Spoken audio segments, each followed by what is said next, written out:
World peace and multinational peace-fighting troops. Introduction. The article is related to a highly regulated world army contributed to equally per capita by all nations, allowing for transparency, putting an end to costly national armies and reining back the Secret Service expenses, etc., which can instead be sent to any areas of the world to deal with isolated arising problems, for example, humanitarian crisis, help during natural and man-made disasters, etc., and to combat terrorism, piracy, warmongers, dictators, criminals, gangsters, traffickers, and revolutionary uprisings such as sectarian, anarchist, rebellions, etc., but also to enforce the worldwide birth control measures where necessary. See overpopulation. Allowing for an overall calming and settling down of state secrecy-related surveillance, bureaucracy, scandals, justice system deficits, national projects, etc., all of which has got thoroughly out of hand in terms of the oversight of investments no longer representing good value for the tax-paying public. World peace and multinational peace-fighting troops. Source: FIGU Open Letter 03 FIGU Offene Briefe 2008 Nr. Euro 3. German, external. As the name implies, a peace-fighting troop is a multinational composition of trained military men and women. Every country trains for this purpose, proportional to its size and population. So many men and women as peace fighters, who are peace-loving in nature and who are willing to accept responsibility for the life of others. The result of this is a gigantic peace-fighting troop, which is composed of several million people and is deployed over the entire Earth. This troop champions peace and has world peace as its highest commandment. Its duty is to protect human life and, if necessary, to defend it in personal action, even with weapons if need be, and to also deprive the guilty parties, warmongers, dictators, terrorists, criminals, gangsters, etc., of power, and make sure that no new unrest, etc., can break out in the country concerned. The large number of joint forces alone must guarantee that whenever they have to intervene in a belligerent country, they always outnumber the army members, criminals, gangsters, etc., many times over, and thus constitute a large superpower in a peacemaking form, so that no chance exists against them, should they be belligerently attacked.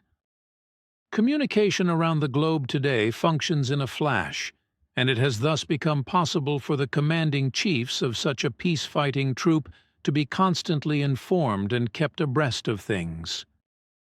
Therefore, if unrest breaks out somewhere, or if criminality and gangsters increase, or a warmonger instigates his own army to rebellion, at least a tenfold superior force of peace fighters must instantly be mobilized and immediately dispatched to the place of unrest, via the shortest route possible to nip the source of trouble in the bud so no war, etc., can escalate.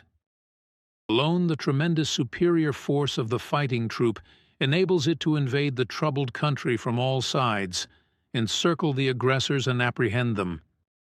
At the same time, a defensive attack is started against the army and commanding chiefs, which is always proportionate to the aggressive threats of the belligerent country. A popular uprising or rampant spread of criminality and crime calls for measures other than a nuclear bomb threat. Once the source of trouble is eliminated, all weapons of the country concerned will immediately be destroyed.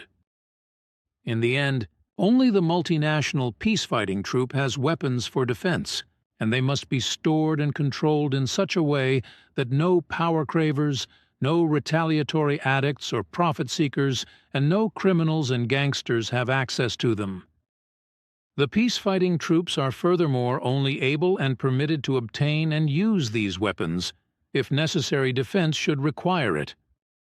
The peace-fighting troops guarantee that the would-be dictators, warmongers, criminals, gangsters and enemies against life, limb, possessions and goods will be rooted out with time by humanly justifiable but rigorous measures, through which peace and security for all life will be established worldwide and will be lasting. A peace-fighting troop has absolutely nothing to do with a renewed state of war or with a new power group on Earth, but merely performs the function of protection and of the logical use of force. As long as humanity continues to degenerate as it has for such a long time, and as the daily news today confirms over and over again, such an organization will be needed to halt such hostile actions towards humanity and life. A warmonger, belligerent party, despot, dictator, criminal or gangster cannot be brought to reason with friendly words. Alone the very idea of giving war commands or bullying, robbing and stealing from other people, sucking others dry with drugs and killing, etc., is evidence of the fact that people who do such things are sick, insane, and degenerated in their thinking and behavior in a way that is hostile towards life and humanity. In their insanity and in their position of power, etc., they are so dangerous, however, that they endanger the life of their own countrymen and the life of others, including people from foreign countries, whom they are willing to thoughtlessly, irresponsibly, and senselessly sacrifice. In most cases, the heads of state, with their entourage, are the ones who are unable to cope with the enormous stress and responsibility of an entire state, have a mental breakdown, and are power-hungry and therefore always want more and will never be satisfied. Peace can only be brought about and maintained with the logical use of force, which many people, however, are unwilling to understand. But a very good example of this is the human body itself, which is subject to given natural laws, and thus also functions accordingly. When a bacillus tries to settle down in the body, innumerable antibodies are produced which attack and destroy this disturbing factor with superior force. If this were not the case, the disease-bringing bacillus could multiply unhindered and finally attack and even destroy the entire body. The antibodies render security and protection to the living and healthy cells. It is just the same with warmongers and the multinational peace-fighting troop.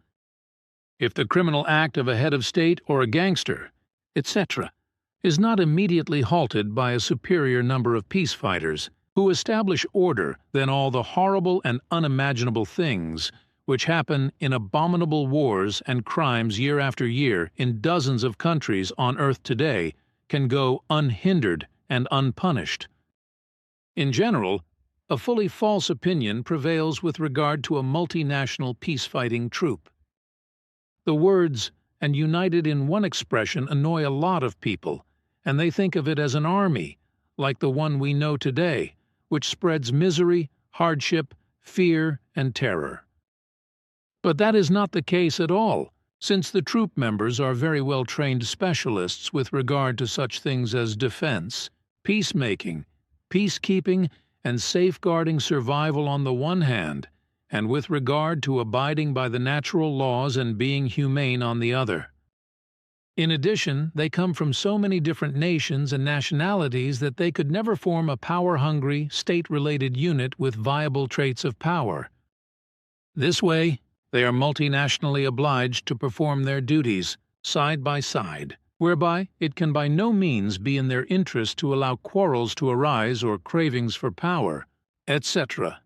The peace-fighting troop fights for peace and tries to establish it to the best of its human knowledge and ability, and also as humanely as possible, or in other words, in such a way that there will be no dead, if possible, or only very few. Their task consists of protecting life and eliminating the source of unrest in order to maintain peace, stability and order, as well as security for all life and possessions and goods, and does not consist of playing would-be warriors. Every unnecessary death must be prevented under all circumstances. Whoever thinks, however, that a belligerent country could simply be invaded and leveled to the ground is no better than the instigator of a war, for he is playing in his thoughts with underhanded murder, crimes against humanity, and treacherous assassination of innocent people. That, however, is not the purpose of a multinational peace-fighting troop. Furthermore, the soldiers of the belligerent country are only carrying out their orders, forced to do so in many cases, and perhaps only out of fear of being killed themselves by their rulers or their own people. It is usually not at all the way most people think, who are uninvolved, for if a ruler or a gangster degenerates somewhere, then neither he nor his entire entourage, and by no means his entire people, who are usually not at all guilty, may be killed. The primary duty of the helping side consists, without exception, of protecting and preserving life. Death is only permissible for a single solitary reason: necessary defense. A human being is only justified in this one form to take the life of another human being.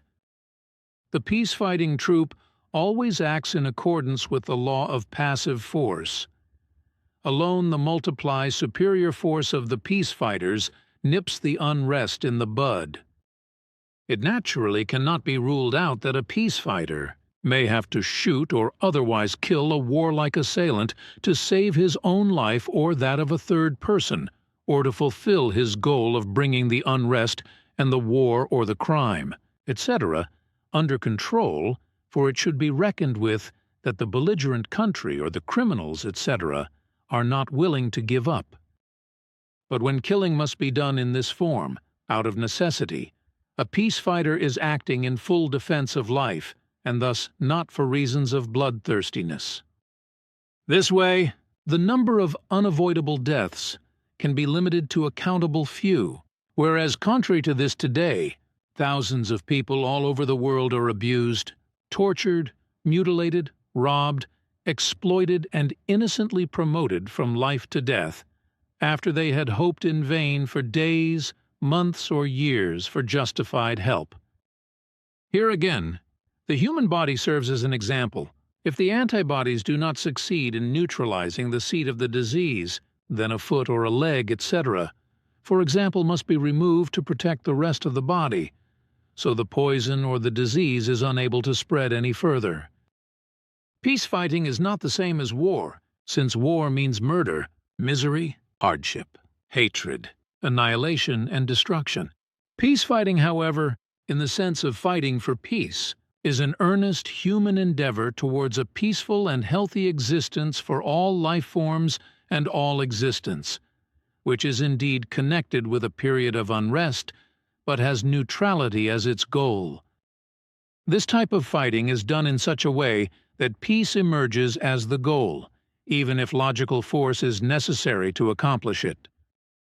This is contrary to political and criminal wars, whose sole purpose is the acquisition of power, the preservation of power, and profit. The peace fight struggles with the negative and the degenerated, so that the positively balanced can finally gain the upper hand. Peace fighting creates peace and it preserves and builds, so it is not there to destroy and annihilate, which is characteristic of every politically, power and profit-oriented war, etc. However, mindless fighting cannot simply be started, because a peace fight must also be strategically well planned down to the last detail and developed in such a way that success is guaranteed. This means with respect to an intervention in the machinations, etc., of belligerent states and criminal organizations that a tremendously superior number of peace fighters will invade the country concerned, so that every resistance is useless, and so the unrest can no longer escalate and is destroyed at its source. A war, however, is not yet settled with this, for after the acts of war have been brought under control and those responsible have been rendered incapable of action and brought to account through a measure, for example, such as lifelong banishment to an absolutely secure and inescapable place, it is necessary that the people concerned are offered humanitarian help. Therefore, the entire corps of the peace-fighting troop cannot simply be withdrawn again. A certain vital part of this core must remain in the country and make sure that no new unrest is able to break out. In addition, the new government to be appointed and also the people must be led back onto the right path through teachings, which can possibly take a long time, because every human being must gain insight into the necessity of peace and humanitarianism, and also into a just and good lifestyle, and therefore must undergo a change of mind. By Barbara Harnisch and Billy, Switzerland. In an article by Achim Wolf entitled Die Stimme der Vernunft, CFIGU, Sonderbulletin Number 26 German, External, the creation of multinational peacefighting troops, according to the model described above, would require that the decision-making body of the United Nations be occupied and headed by people who are absolutely independent, non-political, and neutral, whose entire thinking is solely aligned with the creative principles of truth, knowledge, and wisdom, and who only allow themselves to be guided by reason and understanding. However, the way the UN handles things today, with its ridiculous and useless missions, nothing can be achieved with respect to pacifying the earth or its peoples, although the foremost duties of the UN are to secure world peace, heed international law, protect human rights, and promote international cooperation. Our current multinational peace troops, as defined by the UNDRO, are nothing but a farce. In an official contact conversation between Ta and Billy on August 15, 2006, Ta stated that if the overall concept is to be effective and the desired goal of world peace achieved, then this can only be done with a multinational peacefighting troop that acts in logical force and does everything necessary to disarm the armies. In principle and under all circumstances, only one multinational peacefighting troop may exist on a planet under the strictest control of the world population, and alone this peacefighting army may have combat weapons at its disposal to secure the safety of the entire planet and its population. The duty of such a multinational peacefighting force would be to nip every seed of conflict in the bud within 72 hours, to disarm the elements responsible for the warmongering crimes and armed conflicts in a resolute manner, and to take them in safe custody. The guilty must then be separated from society for life by decision and order of the world community, so they can no longer do any damage. This procedure would correspond to the creative principle of logical force in defense, whereby the guiltless may in no way be harmed, injured, or killed, nor any avoidable damage caused to their property. For further details see Auszüge aus dem offiziellen 4.33. Kontaktgespräch in Sonderbulletin Number. See you at FIGU.org. With such a mighty global force dedicated to securing and preserving world peace, all the horrors of war could finally be brought to an end. The duty of every human being is to protect and foster life and not to destroy it. So let's stop the senseless harming, robbing, and killing of our fellow human beings and the equally senseless destruction of our planet. Together, we can take control of our destiny with the help of global referendums, and not only stop all wars, but create a truly humanitarian society on Earth, guided by truth, knowledge, wisdom, reason, and love. Pre-Gulau. Rebecca Walkie,